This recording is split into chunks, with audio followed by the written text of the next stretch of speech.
Yeah, this is like a picture book, like a children's thing here. He was our 12th president from 1849 to a year that I will not disclose because it would ruin the surprise ending. And his nickname that I gave him was the Amazing Spitting Frog. Imagine a frog in a general's uniform. You are now picturing Zachary Taylor. Zach was born out on the frontier in a log cabin and had no time for book learning. Now this is actually important because there was a period in American history where every single president was born in a log cabin. It was a requirement. You could not be born not in a log cabin and get elected president. And the reason was like, hey, that's how you know he's a man of the people. Grew up in a place without a wood floor. Probably knows some stuff about leading. Anyways. Since he had no time for book learning, he had more important things to do, such as chewing tobacco and practicing his spitting. Who cares if even as an adult, his handwriting and grammar skills resembled that of a 6-year-old? Who cares that he sometimes misspelled his own name? And this was when he was signing bills as president. I'll tell you who didn't care. The man who could hit a spittoon at 30 paces every goddamn time. That's who. With very few career options available, what with being an illiterate spittle-covered buffoon, Zach joined the Army. Now, not to just be disparaging to people who are in the Army today, because back then, you basically didn't have to have any skills to be in the Army, where today you actually have to do things. Mostly then you kind of sat around and practiced spitting, which was kind of a nice thing for Zach. Anyway, so Zach joined the Army, a career choice he was surprisingly good at. Because he was a good spitter. Over time, he rose to the ranks, battling the Brits in the War of 1812 and kicking natives off their ancestral homelands in the following wars. It was in these early years that Zach married Margaret Smith, a peculiarly reclusive woman who for some reason promised God that she would avoid people if Zach didn't get killed while at war. Well, he didn't get killed at war, and so she became a shut-in. Very good idea.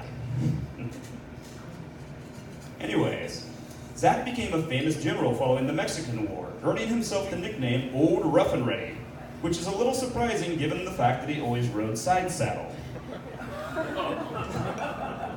Now, if none of you know what the Mexican War was, it was basically America decided we wanted California, and so we attacked Mexico and took it. And then we decided, well, this having California kind of makes America look like it has a second dick, like Florida, just on the other side, so we took New Mexico, Arizona, and most of the other states to go along with it, even though there was really nothing there at the time.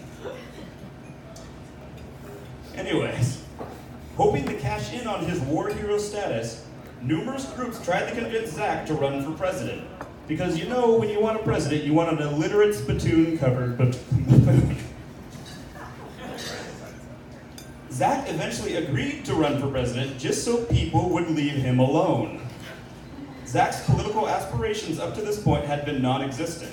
He had no opinions, didn't care about the issues, and had never voted once in his life. Despite this, he actually had a fairly successful campaign, which mostly involved him showing up in his military uniform and showing off his spitting skills. I'm not making that up. He literally would walk up on the stages in these towns in a military uniform and show him he could spit at a spittoon from 30 paces away and hit it every time. That's right, this is how this man got elected president. It was a very different time. Not really that surprising. Anyways, for some reason, Zach won easily, despite the fact that he didn't even vote in that election. Unfortunately, even though he won easily, he didn't know about it for several days due to the fact that he refused to pay the postage fees on his congratulations letter. Oh man, with a bored sigh, Zach installed himself into the White House, letting his war horse, named Whitney, which is a pretty badass name for a war horse if you ask me, graze the lawn outside, and soon after he helped his wife Margaret install new locks in all the rooms of the White House so she could lock herself safely away from the world. Zach really didn't give two shits about the government, and spent most of his time avoiding doing his job, hiding from Congress and his cabinet, and sometimes locking himself up with Margaret for days at a time. Zach had no policies and no plans, and in fact, about the only thing he did as president was when a couple southern states talked about seceding, he threatened to kick their ass. And then they asked how, he said, I don't know. 16 months into his presidency, Zach attended the opening ceremony of the phallus-like Washington Monument. Because when you're going to build a monument, it might as well look like a giant, well, anyway. It was a hot day, so Zach, as we all do on hot days, ate a whole bunch of cherries and drank a shit ton of milk.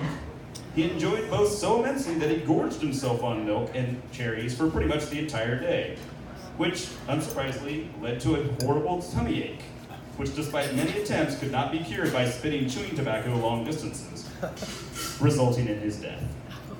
The year was 1850, he'd been president for only a single year.